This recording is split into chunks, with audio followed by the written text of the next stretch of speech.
Kalau kalian suka nonton MotoGP dari 20 tahun yang lalu, berarti dari gua SD, Mbak. Lebih suka nonton langsung apa nonton di TV? Valentino Rossi itu sampai punya fanbase di sini loh. Actually Valentino Rossi fanbase gitu. Aku member, gila. Oh, member. Ternyata.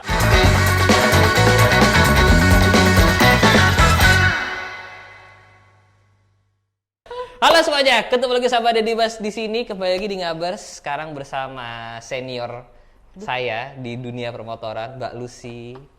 Apa kabar? Nih, baik. kalau kalian suka nonton MotoGP dari 20 tahun yang lalu, berarti dari gua SD, Mbak. Aduh, kenapa sih kita nggak usah sebut-sebut umur di sini, nggak usah sebut Ini tahun. pasti tahu siapa yang namanya Mbak Lucy karena selalu muncul di TV. Setiap kali MotoGP tuh ya. Aku tuh MotoGP udah 15 tahun, 20 tahun tuh sebenarnya 20 tahun lebih sih. Itu karir aku di radio, TV, MC, apa segala macem deh. Tadi gue baca lo di radio tuh pernah di Hard Rock ya? Hard Rock, iya, bener. Iya. Betul. Hard Rock tuh udah nggak ada kan ya? Radio Hard Rock masih ada. Oh, masih ya? Masih dong. Yang nggak ada tuh sekarang apa MTV Sky. Oh ya? Udah nggak ada itu. Oh, berarti lo dulu di Hard Rock tuh bareng sama Melanie Ricardo. Oh. Jadi dulu aku partneran sama Melanie Ricardo di siaran sore namanya Drive and Jive. Iya, Drive and Jive. Itu. Iya, itu zaman gue SD. Aduh ya ampun, aku nemenin om-om kamu pulang kantor mungkin. Kakak gua. Kakak gua kebetulan desa angkatan lo, jadi dia selalu dengerin radio kan. Jadi gua, oh iya, ini ya namanya ini. Gue lebih hafal dulu. Tapi ternyata Mbak Lucy ini walaupun suka banget MotoGP, nggak bisa naik motor ya? Nggak bisa. Tapi aku pengen banget. Jadi ya sebenarnya aku tuh anak mobil banget sebetulnya. Oh ya? Aku tuh seneng banget mobil, seneng nyetir segala macam. Nah motor tuh aku sebenarnya impian banget bisa naik motor. Terus udah gitu kemarin udah coba-coba dong naik sepeda deh. Kita mulai dari naik sepeda dulu, naik road bike. Jatuh.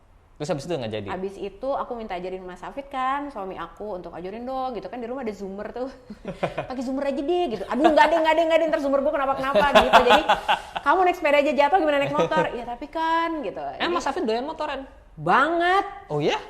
Banget. Kamu harus undang dia di sini ngomongin motor. Sekalian kita minta dibikinin holy cow di sini. Iya makanya. Ya. Oh Mas Hafid tuh doyan motoran ya? Suka banget, makanya ya aku selalu bilang sama Mas Hafid, kamu tuh beruntung banget sebagai seorang suami dan laki-laki punya istri seperti aku. Karena kalau dia mau beli motor dia nggak perlu markdown, dia nggak perlu bohong. Kita harus belajar itu sama Mas Hafid. Iya kan? Ya. Dia nggak perlu nyimpen motornya di showroomnya dulu, nggak perlu. Oh ini yang lo tahu kan? Enggak, emang dia nggak pernah. Jadi kayak aku tuh kalau misalnya lagi ngobrol sama dia, misalnya nih dia lagi naksir Ducati Panigale V4S. Udah lama banget naksirnya gitu kan. Terus udah gitu, aku iya nggak ya apa yang Scrambler X aja, apa yang apa ya. Gitu banyak alasan. Udah Panigale aja, tapi mahal banget nggak apa-apa. Gue tuh nggak apa-apa loh. Jadi karena sekarang di rumah ada Panigale? Belum. Oh belum. Masih kebanyakan mikir dia. Ya nggak apa-apa. Udah ayo beli. Serius loh Mbak? Wah ini istri idaman nih. Yang memperbolehkan suaminya beli motor semudah itu. Abis kan gue bilangnya gitu, itu dipajang aja nggak usah kamu pakai juga nggak apa-apa, lo itu cakep banget soalnya. Oh karena lo udah ngerti MotoGP sih, jadi ngerti mana kan? Motor cakep motor enggak. Iya. Soalnya waktu itu kita riding bareng di acara Ducati, kalau kalian nonton vlognya, ini Mbak Lucy dibawanya sama Mas Hafid kan? Iya. Aku diketawain sih, mana katanya bisa gitu, nggak bisa. Aku nggak pernah bilang aku bisa naik motor. Tidak pernah naik motor? Nggak pernah. Sama sekali nggak pernah? Enggak. Oh iya? Enggak. Pokoknya aku tuh seneng sebenarnya gitu, karena waktu itu Mas Hafid juga sempat punya CBR. Terus udah gitu sempat tuh aku lagi masih siaran MotoGP dianterin, wah seru juga ya gitu, ajarin dong. Pokoknya dia nggak pernah mau. Oh iya? Iya, kesel banget kan. Ya kalau bukan dia siapa yang ngajarin dong, dia nggak mau. Oh ternyata begitu lah, berarti dulu waktu lo mulai syuting MotoGP, lo memaksakan diri lo dong berarti untuk aku menunjukkan? Aku dipaksa produserku untuk siaran, kan aku nggak minta. Iya kan? Iya. Gitu. Jadi lo harus mempelajari, Mbak Lucy lo belajar nih semua tentang MotoGP gitu? Enggak, jadi produserku tuh dulu sebelum MotoGP aku juga pernah siaran Superbike. Dulu WSBK. ada kan? Iya, WSBK. Terus udah gitu, produserku bilang, pokoknya pas Superbike sama si MotoGP, Mas ini nggak ada skripnya. Enggak. Emang lo nggak ngerti gitu? Ya udah lo cari tahu aja, karena gue yakin lo pasti nggak mau terlihat bodoh. Iya Jadi dong. gimana kayak caranya? Ya. Dia bilang gitu. Mati deh gue, ya udah gue cari sendiri. Terus gimana biar lo tidak terlihat bodoh tuh gimana? Karena itu ilmu yang penting loh. Iya. Gimana lo? Dia cari research, akhirnya gue cari sendiri bahannya, terus udah gitu gue coba kenalan sama jurnalis-jurnalis MotoGP juga gitu yang di luar negeri. Gue tanya, gue baca blognya segala macam, gue nonton review apa segala macam sendiri gitu, karena aku tuh tahu bahwa aku tidak mungkin mengandalkan gini, kenapa ya terlihat bodoh tuh, maksudnya gini, pemirsa MotoGP di Indonesia itu pinter banget dan mereka hardcore banget lagi, sangat. Jadi kalau aku terkesan sok tahu pasti akan ketahuan, bahaya tuh, bahaya. Aku nggak boleh ngajarin, jadi aku tuh pengen banget menjadi teman sebetulnya. Nah jadi gimana ya, apa sih yang orang butuhin gitu. Jadi aku tuh pengennya jadi jembatan, misalnya kayak ada narasumber gitu, aku bukan nanya terus kayak tamu kan ya gitu, tanya satu pertanyaan jawab, tanya pertanyaan kedua jawab lagi. Aku nggak mau kayak gitu, tapi pengennya diskusi kayak kita ngobrol gitu loh, gitu. Dan itu susah sih, makanya lama-lama aku browse, cari. Ntar dulu, browse itu sekarang, itu kan 2003 berarti. Iya. Itu gimana dulu nyarinya? Kan ya gue YouTube belum ada. Belum. Ya beneran itu, baca tulisan-tulisan si jurnalis itu, baca kan bahasa Inggris kan kebanyakan kan. Ada juga yang kebanyakan tuh jurnalis Itali, terjemahin dulu. Maksudnya gimana? Gitu. Gimana gitu. Kan dia kan translation tuh suka lari lah dari itunya. Gimana? Oh iya oke gue paham. Jadi ditulis lagi, terus aku bikin ringkasan lagi gitu. Pas lagi siaran ngobrol lagi sama Mas Joni gitu misalnya. Berarti lo dari yang nggak tahu motor, mungkin sampai sekarang udah hafal Honda RC213V itu speknya apa gitu. Lumayan lah. Berarti kalau misalkan Aprilia MotoGP-nya tipenya apa gitu lo hafal? Ya apalah. Wah, gue aja nggak hafal. Ini lebih RSGP ya kan? Ya. Ini berarti lebih tahu motor nih daripada gua nih. Jadi takut salah saya. RC16 yang lagi. RC16 apa? KTM. Iya benar, cakep kan? tuh. Iya. Oh, berarti lo hafal. Berarti lo dari zaman juara dunianya siapa berarti dulu? Jordannya. Pokoknya dari zamannya Valentino Rossi sama Jorge Lorenzo itu berantem-beranteman terus saat mereka jadi teman satu tim. Sampai Valentino Rossi pindah ke Ducati, nggak bisa bawa Ducati juga. Sempat pindah ke Ducati kan? Ya kan? Itu juga dia kerepotan banget. Terus sampai drama-drama 2015 Valentino Rossi, ada Marc Marquez di situ juga. Ya, yang baru masuknya juga. Ya, itu juga ya udah ada lah semua. Pokoknya fight Catalunya tuh gue inget banget. Salah satu race terbaik tuh Catalunya 2009, Rossi sama Jorge Lorenzo tuh. Satu tim waktu itu ya? Iya, itu fightnya gila-gilaan banget. Apa tuh yang lo inget gimana? Yang mereka di Catalunya, karena bener-bener yang yang balik salip-salipan terus ya? Itu one of the best fight sih di MotoGP. Berarti lo sama 15 tahun nggak pernah skip nonton MotoGP ya? Enggak. Meskipun aku lagi nggak siaran gitu ya, misalnya karena sakit atau misalnya pas lagi ngapain, tetap nonton. Kenapa, ada apa nih gitu, jadi kayak adiksi, ya nggak sih? Iya bener juga. Nggak bisa gue. Kalau sekarang kan orang Indonesia mau nonton MotoGP tinggal ke Mandalika kan? Lalu lo dulu pernah nggak sampai, yaudah kita berangkat ke sana nonton gitu? Kan selalu siaran, aku berarti lo nonton MotoGP nggak pernah langsung? Nggak pernah langsung, kecuali liputan akhirnya. Pertama kali tuh liputan di Phillip Island, itu 2015 tuh. Nah itu baru, ini, tapi kan bukan nonton, kan kerja kan. Terus yang lucu tuh waktu kita liputan, kan repot banget nih ternyata kalau liputan. Terus kayak harus kesini, harus ke Parc Ferme segala macam, ngejar-ngejar kan. Terus gitu pas, cepetan sekarang ke Parc Ferme, oke. Terus udah gitu, itu di last lap tuh gue udah lari-lari kan ke situ kan. Terus kita nggak tahu siapa yang menang. Ini siapa yang menang nih? Lo report ya nanti siapa yang menang?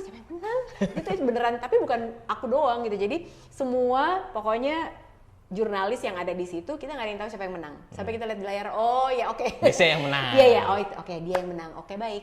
Iya. Karena ribet banget nyari jalan, ina itu Coba susah. deh, kita tanya ya. Lebih suka nonton langsung apa nonton di TV? Tergantung apa yang dicari. Maksudnya sebagai penonton. Sekarang kan udah jadi penonton nih. Iya. Lo lebih suka nonton di mana? Nonton langsung sih. Oh iya? Nonton langsung sih.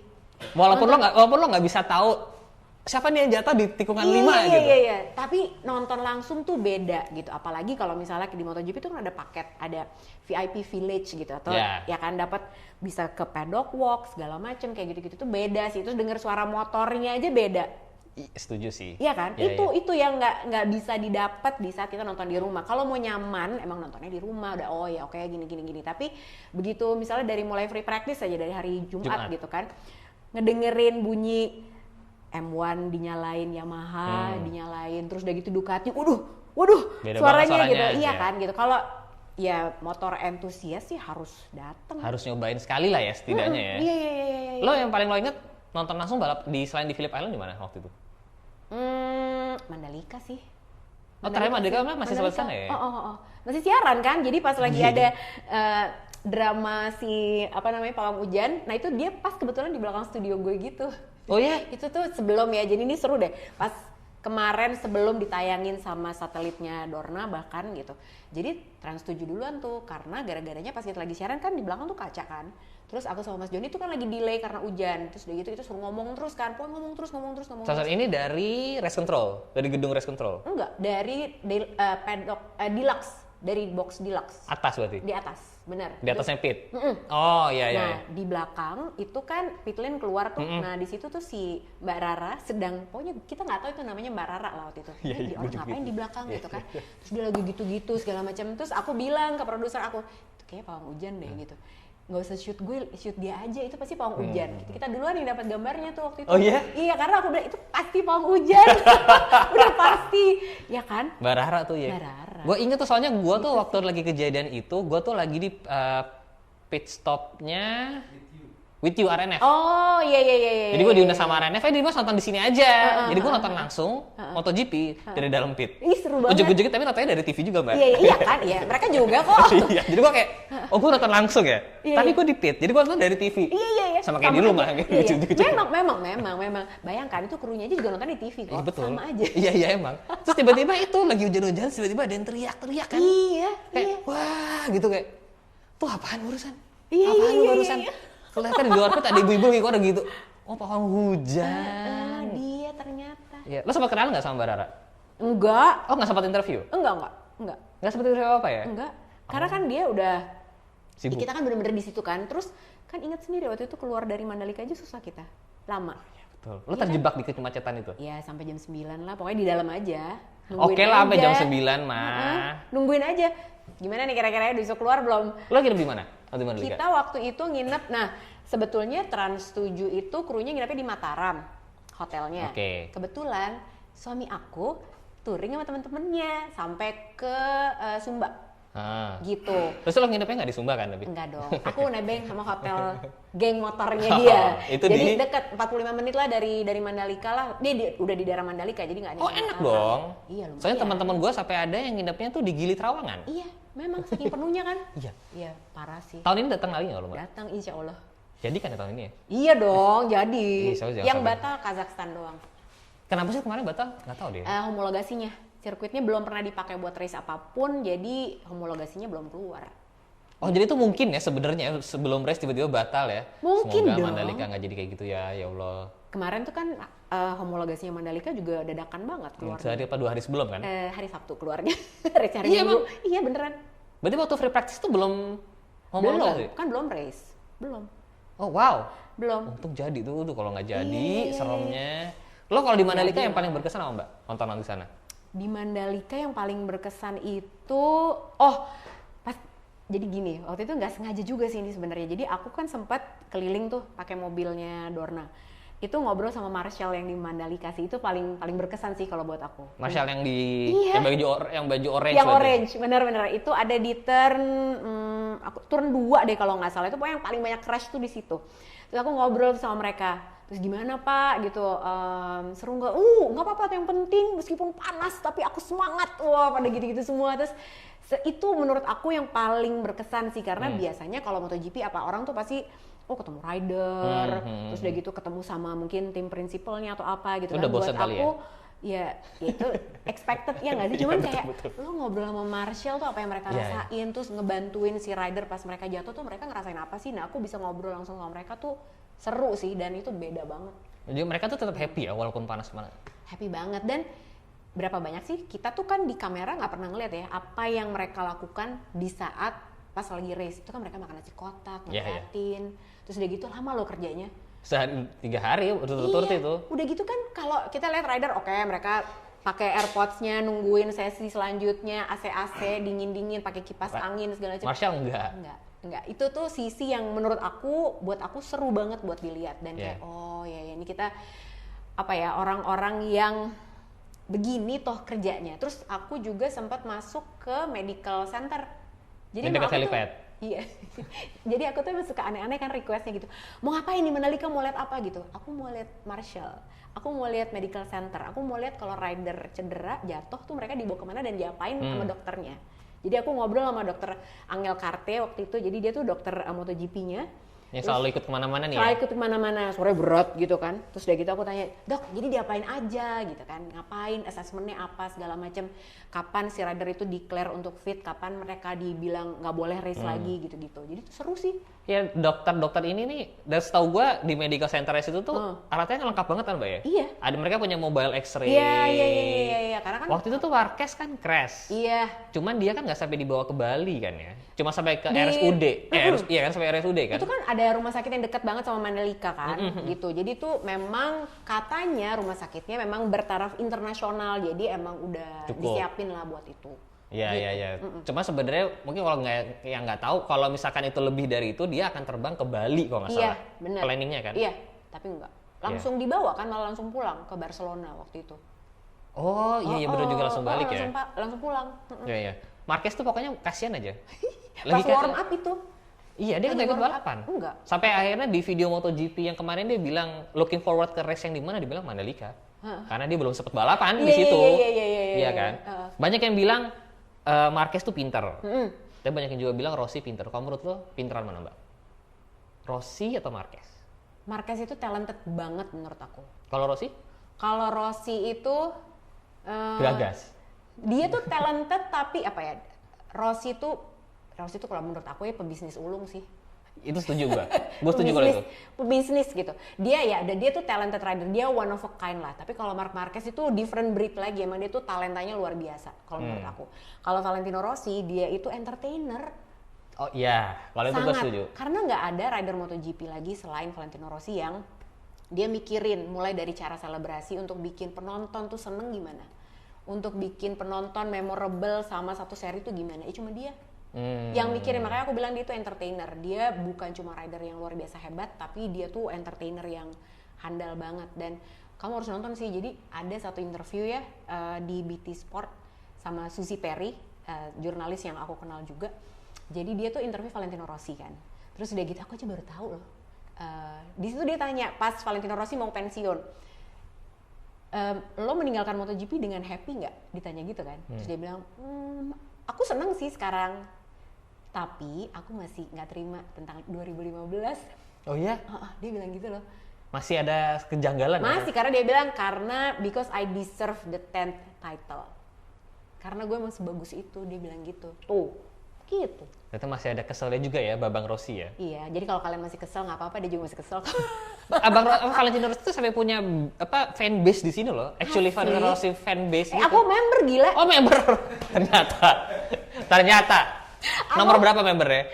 Aku tuh member kehormatan, alhamdulillah ya. Jadi kan Keren ada tuh sekali. FCVRI kan, fans club Valentino Rossi Indonesia. Itu kayaknya setahu aku satu-satunya fans club yang kayak mereka tuh sampai punya channel Ketafulia juga deh. Masa? Iya, diakui lah, maksudnya mereka tahu gitu di sini tuh ada. Tapi Terus, emang fans MotoGP Indonesia kan gede banget kan Mbak? Gede banget. Lebih gede dari negara-negara lain jangan-jangan? kayaknya iya deh. Marc Marquez tuh juga banyak banget fansnya.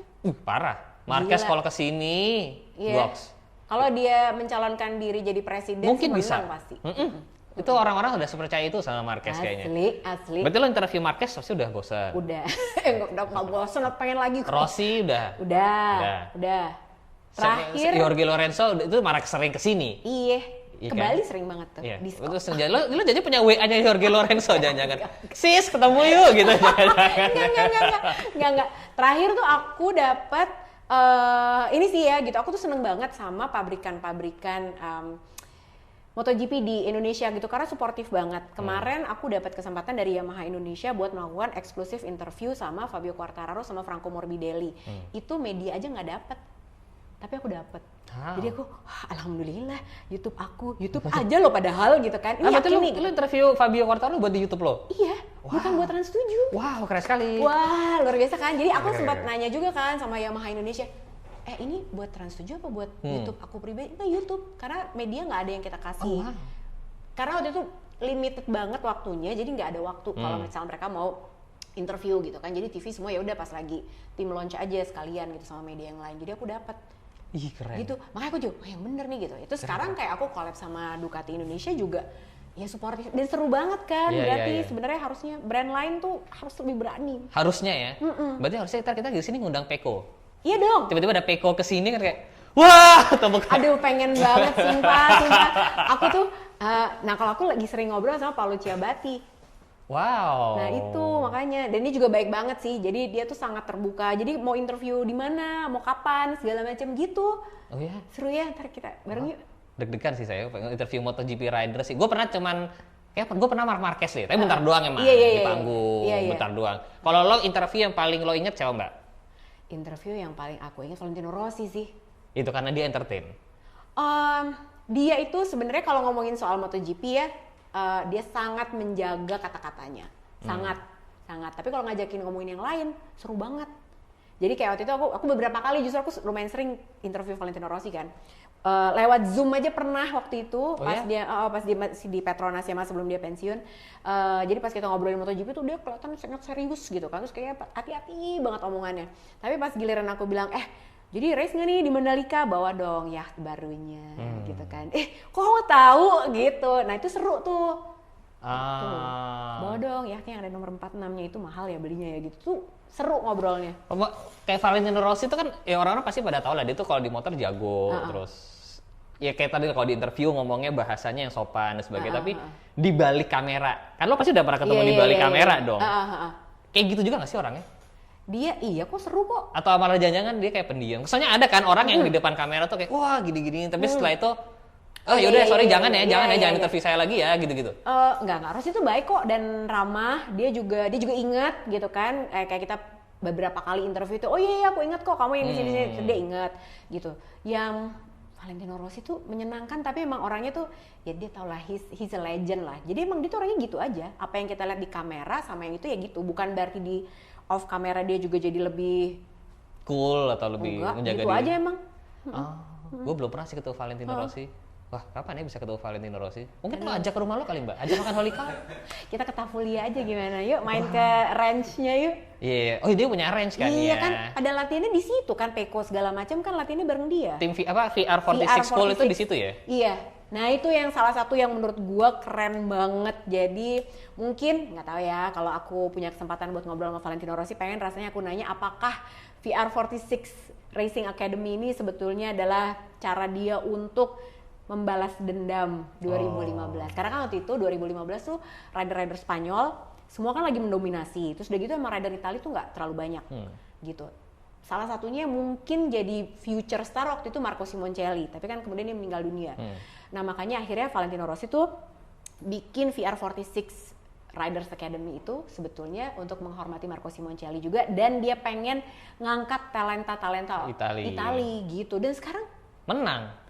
Kan Peko dari situ kan? Ada Marco Bezzecchi. Iya, Marco Bezzecchi juga dari situ. Franco Morbidelli juga, cuman sial aja dia mah. Iya. Cuman dia yang gua agak kaget tuh kemarin Valentino Rossi tuh jadi brand ambassador-nya Yamaha kan? Betul. Tanda tangan kan? Iya. Tapi timnya nggak ada yang pakai Yamaha. Nggak. Itu kan punya dia. Jadi gini, waktu itu juga sempat heboh tuh orang-orang, wah berarti kan Yamaha tahun ini nggak punya tim satelit kan? Artinya nggak ada. RF yang di Aprilia. Jadi kan udah nggak ada kan. Nah makanya semua orang tuh jadi berasumsi, oke berarti kalau Valentino Rossi udah jadi brand ambassador Yamaha, tahun depan 2024 Yamaha akan punya tim satelit dari tim Valentino Rossi. Ya nggak juga kali. Itu mah dia aja personal karena dia punya utang budi sama Yamaha. Of course lah. Karirnya dia kan panjang di Yamaha dong. Dia itu 9 kali Jordan kan? 9 kali Jordan mungkin 6 ya di Yamaha ya? Iya, kan Honda udah pernah juga. Yeah. Tapi waktu dia setelah jadi juara dunia di Honda kan bilangnya, oh bukan Valentino Rossi yang hebat, motor kita yang hebat. Yeah. Valentino Rossi sebel dong, pindah lah dia ke Yamaha gitu. Makanya sebetulnya apa yang dia lakukan kayaknya memang personal attachment sih dia sama Yamaha gitu. Tapi kalau urusan bisnis ya beda lagi lah. Iya, itu bisnis emang. Ya kan winning bike ya masih Ducati sekarang di MotoGP.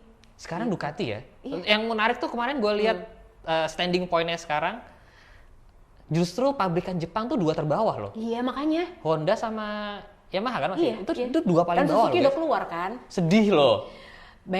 Elah, gue tuh ya sampai ini kenapa nih? Tapi sebetulnya kemarin sempat aku bahas juga tuh di YouTube di Paddock Talk sama Mas Joni. Memang ada beda pendekatan sih cara pabrikan Eropa sama pabrikan Jepang gitu. Jadi bukan karena pabrikan Jepang nggak ngapa-ngapain, bukan masalah nggak ngapa-ngapain, emang approach-nya beda. Mereka tuh terlalu textbook, mereka nggak dengerin ridernya. Emang nggak gitu, bukan mereka nggak mau dengerin, emang cara kerjanya nggak begitu. Sementara kalau pabrikan Eropa, mereka itu sangat efektif, efisien kerjanya dan dengerin banget feedback dari rider, terutama si task ridernya. Nah itu yang jadi momentum.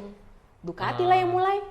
Iya. Makanya tapi waktu itu karena kebetulan gue kan deket sama Suzuki mbak. Waktu GSX R1 itu gue sempet bantuin mereka kan. Terus datanglah Alex Rins sama Joan Mir. Terus setiap kali event MotoGP sampai di Mandalika kemarin kan masih sering ketemu Suzuki kan. Terus pas mereka cabut kayak iya. Nah, Suzuki itu adalah pabrikan Jepang rasa Eropa. Masa? Iya. Dalam Jadi, arti gimana? Nih ya, ini kan Suzuki pabrikan Jepang juga kan. Honda Yamaha Jepang juga. Padahal duitnya Suzuki nggak sebanyak Honda sama Yamaha dong. Sedikit kali. Iya nggak? Dikit. Jualannya juga nggak banyak lah kayak di sini. Tapi kenapa dia bisa bikin motor yang kompetitif banget padahal sama-sama inline 4 sama Yamaha deh. Kalau Honda kan pakai V4 kan. Sama-sama Yamaha deh. Kenapa kok dia motornya bisa lebih bagus dan lebih kencang? Yamaha kenapa sekarang berantakan sama-sama inline 4? Karena dia itu menerapkan apa yang dikerjakan sama pabrikan-pabrikan Eropa, yaitu dia punya test team di Eropa. Dan jalan test teamnya. Nah di Jepang ini semuanya kalau ngetes di Jepang, race paling banyak di Eropa, nggak nyambung kan? Udah segampang itu sebenarnya logikanya gitu. Dia mengikuti target marketnya lah ya. Target marketnya Eropa, balapan paling banyak di sana, jadi dia tes-tes ke sana kan. Itu yang aku juga sempat bingung ya waktu itu 2019 aku kan nge-MC tim launch-nya Yamaha Worldwide yang di Jakarta. Itu ketemu Lin Jarvis sama ada Valentino Rossi juga, sempat ngobrol lah kita kan. Terus Valentino Rossi sebetulnya di saat itu udah bilang ke Yamaha, bikin dong tes tim di Eropa, kan kita race-nya kebanyakan di Eropa, kalau ngetesnya di Jepang gimana nyambungnya gitu. Tapi udah mau dikerjain tuh, Lin Jarvis juga bilang kan, iya sih emang kita akan bikin tes tim di Eropa segala macam gini. Terus kayaknya baru akan mulai di tahun 2020 sampai udah di hire Jorge Lorenzo juga untuk jadi test ridernya. Pandemi kelar deh nggak jadi. Nggak jadi. Makanya sekarang tuh pabrikan Jepang tuh lagi ancur-ancurnya. Ya malah KTM tuh loh. KTM tuh di atasnya Honda sama Yamaha loh sekarang. Karena kan KTM-nya rasa Ducati sekarang. Ada Francesco Guidotti dari Ducati kan? Iya. Iya makanya sekarang tuh top 3 Ducati, KTM, Aprilia. Oh. Wow, iya. Ducati, tapi Ducati mendominasi banget sih. Ya tapi gitu, orang kan banyak yang bilang, tapi yang Ducati curang lah gitu. Mereka curang pada kenapa? Motornya 8 katanya.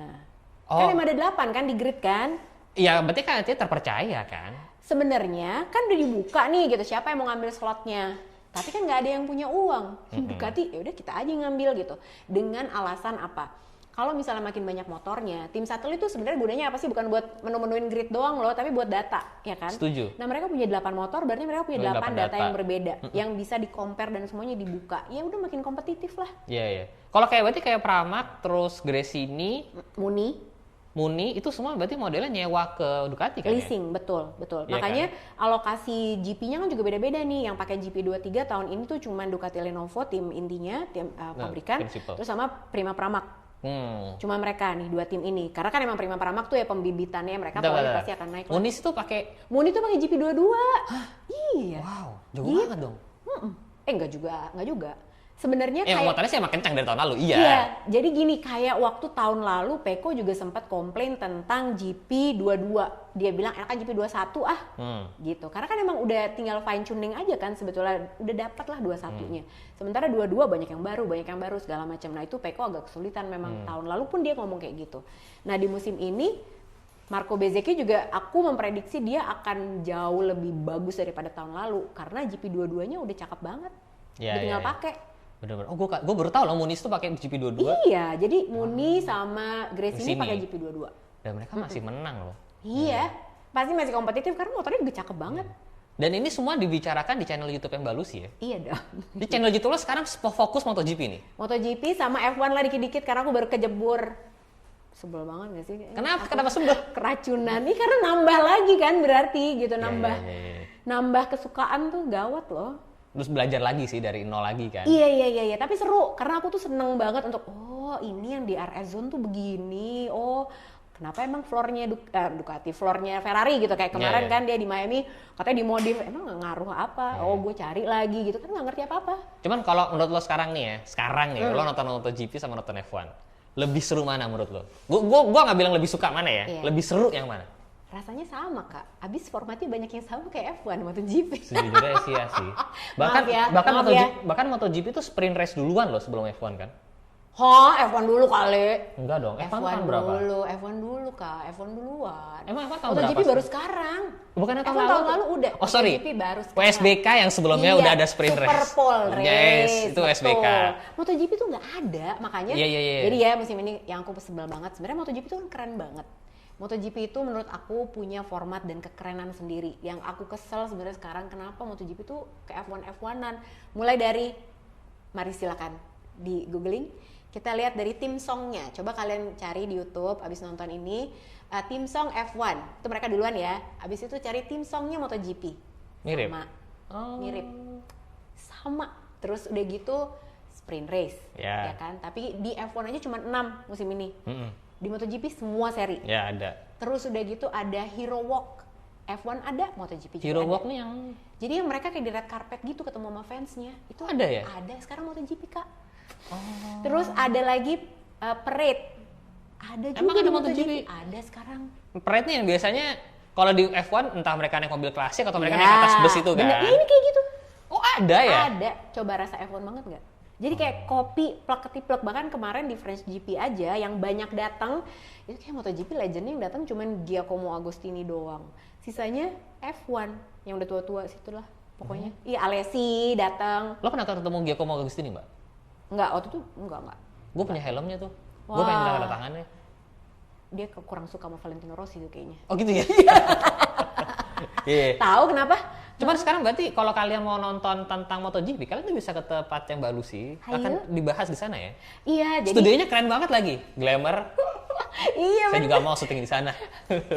Aku yang banyak maunya, untung glamour atau butik mau membantu aku. Mas Eja, tolong. Saya juga Mas mau Eja syuting. mau. Boleh kok. Jadi sebenarnya kayak YouTube aku itu, aku memang nggak terlalu teknikal sih, Dimas. Jadi aku tuh pengen si Pedok Talk itu jadi aku pengennya tuh MotoGP tuh inklusi lah buat semua orang gitu. Jadi kan kadang gitu, kalau kita ngomongin motor, kita ngomongin tentang otomotif tuh kayaknya cowok banget gitu. Padahal sekarang yang cewek-cewek tuh juga banyak yang nonton MotoGP kan. Banyak cowok juga yang bahkan udah nonton MotoGP bertahun-tahun, mereka nggak tahu cara nentuin posisi di starting grid gimana sih. Oh ya? Banyak. Coba lo tau nggak, Rik? Nggak tahu. Hah? Sumpah. Oh, gue pikir tuh standar. Lo tau nggak, Yud? Sumpah. Nggak tahu. Tuh kan? Kan kualifikasi kan? Lah iya. Tapi tuh kayak gini, format kualifikasi aja gini. Kan sekarang baru lagi nih formatnya. Oh. Format tuh kan tahun ini beda. Jadi kayak di ada P1. Dulu kan ada FP1, 2, 3, 4. Ya kan? Terus udah gitu ada Q1, ada Q2. Terus udah gitu kalau misalnya nentuin orang si rider ini bisa langsung masuk ke Q2, itu kan dia harus ngegas di FP1, 2, 3. FP4 tuh cuma nyari setup buat race doang biasanya. Jadi nggak ngaruh. Kalau sekarang pokoknya practice tuh cuman P1, P2 sama final practice. That's it. Jadi FP4-nya tuh dihilangin. Ini yang jadi keluhan para rider karena mereka jadi nggak bisa dapat bannya, setupnya segala macam. Karena FP4 itu biasanya diselenggarakan di waktunya pas lagi race. Jadi tuh lo dapet tuh suhu optimum bannya segala macam di hari Sabtu. Oh Sabtu? Sebelum kualifikasi. Nah sekarang nggak bisa. Jadi mereka itu harus nge-push abis-abisan di P1 sama P2 untuk bisa langsung nembus masuk Q2. Gitu, karena Q2 itu kan yang nentuin starting grid depan nih, 1 sampai 10. Sisanya yang Q1 nih partai-partai gurem. Itu yang dia udah nggak bisa deh, pasti di atas 10 lah mereka startnya. Gitu. Di MotoGP kalau lo nggak start di depan sekarang susah menang, kecuali kamu Brad Binder. Brad Binder tuh jago ya? Gila sih dia startnya, yang kemarin di Jerez kan dia startnya dari 10. Brad Binder nih kemarin tuh RIF kan? Apanya? Brad Binder nih. Sekarang kan di... Oh ya sorry, di KTM. Temennya Jack Miller, satu tim. Itu yang kita ketemu pas lagi makan siang bukan ya? Nah gimana? Waktu di Mandalika tuh gue makan siang di Red Bull. Karena gue diajak Red Bull. Iya. Itu balap MotoGP loh. Oh iya. Kayaknya iya deh, gue tuh tanda tangan kok di kaos. Iya, Brad Binder. Dari South Africa. Iya, pembalap Indonesia belum ada ya sayangnya ya. Aduh, susah. Sekarang yang masih berlaga Mas Mario ya? Mario Aji, iya benar. Itu yang paling dekat ke tangganya ke F1, ke MotoGP ya dia ya? paling tuh ya kayak aku tuh sebenarnya iri loh ngeliat kayak Somkiat Chantra aja cakep banget di Moto2, harusnya kita juga bisa, kenapa ya enggak ya? Ya semoga lah ya. Semoga dengan harapannya sih dengan adanya Mandalika kan. Mudah-mudahan. Mudah-mudahan. Cuman emang kalau gua ngobrol kemarin sama Sean, ntar partner ayamnya Mbak Lucy. Amin. Hai Sean. Sean. Lalu kata dia emang soalnya di Eropa itu banyak sirkuit dan banyak race. Betul. Menyebabkan orang lebih sering latihan, lebih sering kompetitif. Di sini kan emang ya nggak sebanyak itu kan. Kayak gini deh gitu, jangan kan orang Indonesia gitu, Fabio Quartararo gitu misalnya, dia itu kan di Prancis. Nah di Prancis itu nggak sebanyak kompetisi seperti di Spanyol. Oke. Dia itu sampai pindah ke Spanyol sendirian loh, umur 13 tahun untuk mulai ikut kompetisi, ninggalin keluarganya untuk bisa kompetisi di Spanyol. Ya, Gitu, ya. jadi lo kebayang gak sih itu udah sama-sama di Eropa? Iya, itu kan cuma tinggal tetangga tuh. Prancis sama Spanyol kan. Iya, ya. kan deket tuh. Tapi dia tahu bahwa kalau gue tetap di sini, gue nggak akan bisa berkembang gitu. Nggak ada kompetisinya gitu. Dia bela-belain pindah ke sana untuk bisa berkompetisi. Nah, kebayang yang di Indonesia kan. Ya, Jadi ya. kalau lo mainnya di sini aja jago kandang ya udah. Susah. Bukan Nggak susah bisa. sih, kesempatannya lebih sedikit. Ya Iya. karena race lebih sedikit kan. Iya. Plus ditambah lagi dengan komunikasi itu juga penting banget. Kadang mekanik itu banyak kan ngomongnya Spanyol sama Itali. Bukan bahasa Inggris loh. Grandissimo. Gitu ya kan? Iya. Susah. Jadi kendala bahasa tuh juga gitu. Betul. Makanya nggak ada pembalap MotoGP Australia cuma satu kan, Jack Miller. Dulu ada Remy Gardner, sekarang di WSBK pindah. Oh iya, Inggris juga sedikit. Inggris sedikit. Amerika nggak ada. Enggak. Amerika adanya di WSBK tuh. Iya. Si siapa namanya? Yang di BMW sekarang. Siapa namanya, Mbak? WSBK. Garrett Gerloff. Oh iya. Iya kan? Itu Dia di- doang. Iya, emang mostly semua Ya, Eropa dulu sih. Ya. Amerika tuh Nicky Hayden Iya. doang. Udah nggak ada lagi sekarang. Iya. Wow. Iya bener-bener. Kebanyakan didominasi sama Eropa, Eropa Spanyol lah. atau Spanyol Italia. sama Itali. Ya, makanya mungkin alasan kenapa Mas Darius anaknya kan sekolah bolanya makanya di Eropa kan. Iya makanya. Ya karena emang gak ada kesempatannya untuk main, untuk tanding, Iya. liga segala macam kan di sini Iya. kurang. Anak lo ada yang mau ikutin sekolah balap? Enggak, anakku cewek semua loh. Nggak apa-apa, emang ada kan? Kayaknya enggak deh, orang Enggak ya? nonton MotoGP itu kayaknya mama ngapain sih nonton ini muter-muter aja gitu kan. Muter-muter aja. Iya. Ya bener sih, muter-muter doang sih emang. Sementara gue kayak kita gue barusan kan gue kemarin live dong Instagram kan untuk nonton ya bikin live reaction. Iya. Gue nggak pernah bikin live reaction sebetulnya, pas gue nonton lagi, pas gue lagi live reaction, gila muka gue aneh banget ya ternyata kalau lagi nonton race kayak bisa gitu. Gue tuh nggak pernah tahu kan gitu. Jadi dan kalau di rumah Mas Afif tuh juga nggak suka MotoGP sebenarnya. Dia nggak nonton, jadi gue sendiri. Tadi di rumah tuh nggak ada yang suka nonton balapan? Enggak. Gue kayak waktu kemarin F1 kayak di Bahrain kan malam dong mulainya Ya. tuh gue nonton di iPad sendiri. Oh iya? Iya, Mas Afid tidur? tidur. aku gak punya temen. Berarti ini di rumah nggak ada yang nerusin bakat olahraganya nih ya? Enggak. Ya, Enggak suka loh. ya. Iya, makanya itu juga jadi aneh gitu karena kayak even Mas Afif gila kamu tuh nonton tuh bisa dari hari Jumat tuh nggak stop loh. Oh iya? Ya gue nonton free practice kan. Dari free practice udah ngikutin ya? Iya. Emang udah nyandu jatuhnya Emang ya? nyandu nggak bisa gue kalau nggak. Nggak bisa sih. Wow, Nggak bisa. keren. Nah, untuk tahu betapa sukanya Mbak Lucy, gue pengen ada kuis on handphone gue. Yang bener ada kuis. Coba gue pengen tahu tentang, Aduh, mati. ini kuis ada lucu-lucuan aja. Mana sih? Ya, kalau gitu belajar deh gue. Gue, Apa-apa? Belum. Ada.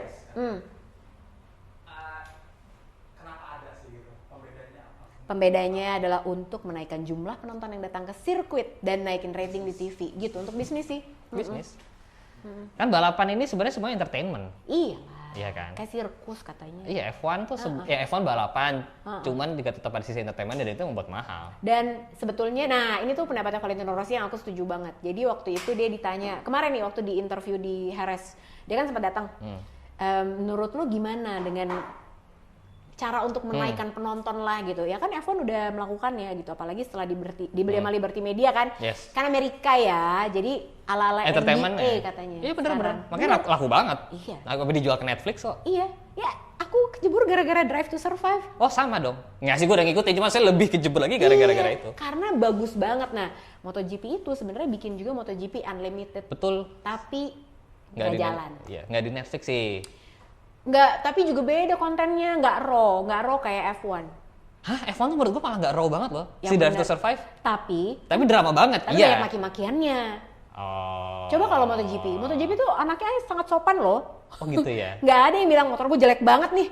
Nggak ada. Oh gitu. Oh dari Nggak sisi ada. situnya. Dari Iya, sisi iya, situ. iya. Terus udah gitu, kalau kayak F1 kan misalnya Mercedes deh sekarang gitu. Si W14 ini jelek gitu kan. Oh, ini jelek banget ya, ini nggak kencang-kencang gitu. Atau yang pas kayak isu waktu ada porpoisingnya gitu kan. Iya, Kan iya, lu bisa iya. nonton, gila nih sampai sakit banget. Iya iya iya. Mereka ngomong gitu. Kalau MotoGP nggak ya? Enggak, ya Oh, lebih kita sopan. akan berusaha untuk lebih baik lagi. Memang Ya. masih ada kekurangan, tapi kita punya potensi di sini. Jelek motor lu, udahlah. Bahasanya terlalu sopan ya? Iya. Kurang bahasa netizen. Karena kan emang Harusnya begitu. jujur aja. Coba ya, karena Apa? ya Mbak Lucy kan udah 20-15 tahun nih kan. Bukan berarti aku lebih pinter juga loh. Saya kan setengah lima apa? Gue akan buka Wikipedia pembalap-pembalap. Gue akan bacain selain namanya.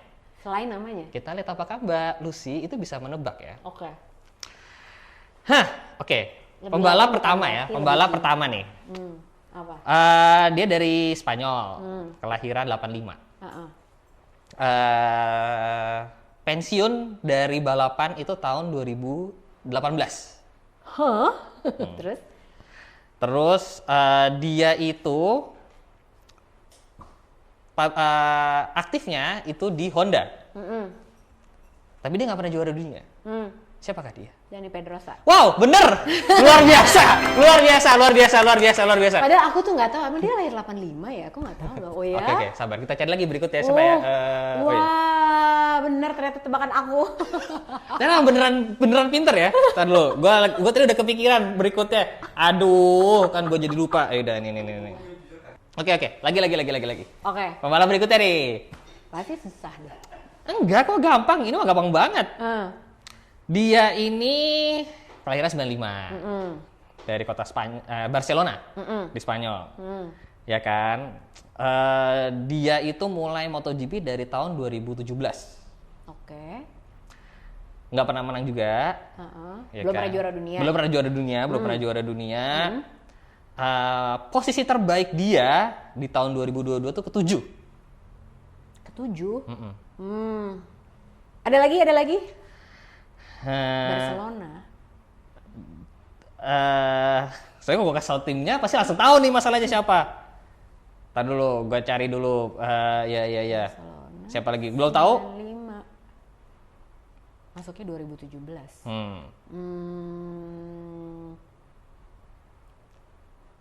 Siapa? Jeng ya? jeng. Tunggu. Dari Jeng. siapa ya? 2017 baru masuk dong berarti Selalu dia. di tim Jepangan. Selalu di tim Jepang. Sekarang masih berlaga tapi juga di tim Jepang. Kalau enggak bukan dia. Kita cari lagi. Siapa ya? Jepang. Betul. 2016 di Moto2 di timnya Paginas Amarilas. Nggak tahu. Siapa? Suzuki. Hah? Di Suzuki? Alex Rins? Ya betul. Oh. Ternyata tidak tertebak, saudara-saudara. Oke, kita cari lagi. Alex Rins. Ya, oh iya, dia belum pernah juara dunia, tapi ya menang terakhir ya di Kotas kemarin ya. Oh, iya. Kita keren tadi Pedrosa bener lagi. Gue terlalu gampang kayaknya ya. Oke. Lagi. Seru. Saya suka ini. Pembalap yang Belum. Apa? mendapat kutukan Valentino Rossi. Maksudnya gimana tuh kutukan Valentino Rossi? Zaman dulu tuh dia nggak pernah. Rossi bilang, di musim ini lu nggak akan pernah dapat podium. Hah? Serius? Setiap kali mau masuk podium, mau masuk garis finish, bensinnya habis, jatuh, Ih, siapa? Emang ada ya? dan dia pensiun karena sakit. Casey Stoner. Emang Iya, iya. jago ya. Casey Stoner. Soalnya Casey Stoner pernah ngomong sama Valentino Rossi, your ambition outweigh your talent. Gitu kan? Oh, makanya dia dendam tuh. Oh. Pinter banget ya Mbak Lucy ini. Luar biasa. Oke, pembalap berikutnya. Nah, ini gampang sih harusnya. Ini harusnya gampang. Apa-apa. Dari Spanyol. Dari Spanyol kan. Di kelas 250 cc dia juara dunia 2006 sama 2007. Heeh. Belum. Belum. Belum ketebak. Oke, kelahiran 87. Heeh. Belum. Belum. Oke. Pensiun akibat cedera parah tahun 2019. Bentar, tadi apa kejuaraannya? 2000 yang mana 250 cc? Heeh. 250 cc itu 2006 dan 2007. Kalau juara dunia MotoGP 3 kali. 2010, 2012, 2015. Jorge Lorenzo. Bener lagi. Gila, keren banget sih. Kok tahu sih? Tahu dong. Wow. Tahu dong. Ini kayak Aku udah ingat banget apalagi pas udah bilang juara dunia 2015. Gue inget lah. Karena disitulah muncul teori Spain. Konspirasi Spanyol katanya. Apa tuh? Itu katanya Marc Marquez ngebantuin Jorge Lorenzo buat Oh. dia juara dunia. Ada lagi. Kagak ada urusannya kali. Oke. Enggak. Ini pembalap terakhir deh. Ini Oke. karena gua ketemu beneran nih waktu di Mandalika nih. Nah, yang makan siang bareng bukan? Bukan. Bukan ya? itu kebanggaan loh guys buat saya guys. Makan siangnya nge-rap, kita bangga banget kan. Sama Brad Binder. Luar biasa. Walaupun di situ kayak pembalap Moto2 juga gua nggak tahu. Iya, Cuman iya, apa? iya, Tapi ini iya. MotoGP. Oke, pembalap terakhir nih ya. Dia ini dari Italia. Kelahiran 86. Ya kan, dia pernah juara dunia tapi di 125 cc Oke. tahun 2004. Di MotoGP sayangnya dia nggak pernah menjadi juara dunia. Tapi dia pernah menjadi posisi kedua.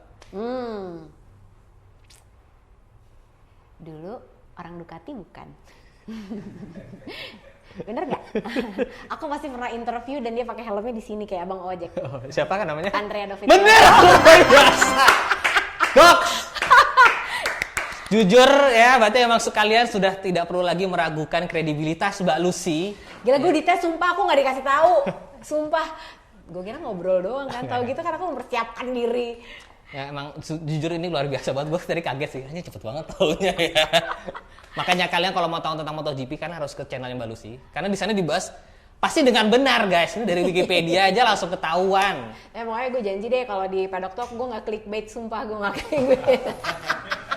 Nggak. Seru, ini memang jujur berarti ya videonya. Soalnya beneran deh gitu, gue tuh pengen banget lebih banyak orang yang suka sama MotoGP karena emang seseru itu. Dan ini nggak hanya terbatas orang yang suka motor aja gitu kan, jadi seru lah gitu. Sama kayak misalnya kayak kamu cerita tentang Harley yang hilang.